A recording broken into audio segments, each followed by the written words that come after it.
Example, कोई problem है, उसकी वजह से आपकी लाइफ पर, आपकी मेंटल कंडीशन पर, आपके फाइनेंस पे क्या फर्क पड़ रहा है, लिख लो। प्रॉब्लम तो मैंने केवल एग्जाम्पल लिया, ये लगता है हर जगह है। और फिर तीसरा स्टेप है कि आप एक्सपेरिमेंट करना स्टार्ट कर दो। जब आप एक एक प्रॉब्लम को लिख लेते हो और उसका रिएक्शन भी लिख लेते हो, या फिर कोई भी चीज़ है उसके बारे में लिख लेते हो और उसका रिएक्शन आप लिख लेते हो, तो इससे होता यह है कि वो आपके दिमाग में रिकॉर्ड हो जाता है। फिर आप काम नहीं कर रहे हो, आपका दिमाग बैकएंड में काम कर रहा होता है, आपका दिमाग चल रहा होता है बैकएंड में, भले आप कुछ भी नहीं कर रहे हो।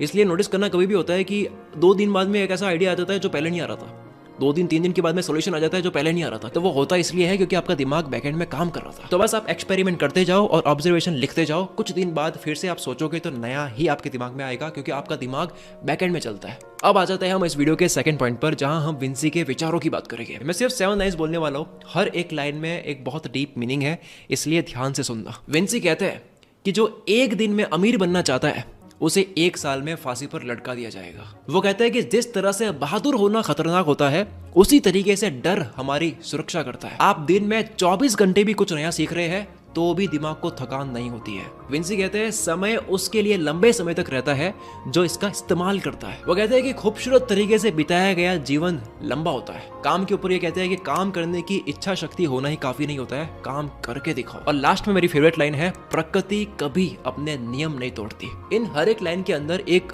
पूरी की पूरी जिंदगी है। देखो, काबिलियत सब में होती है।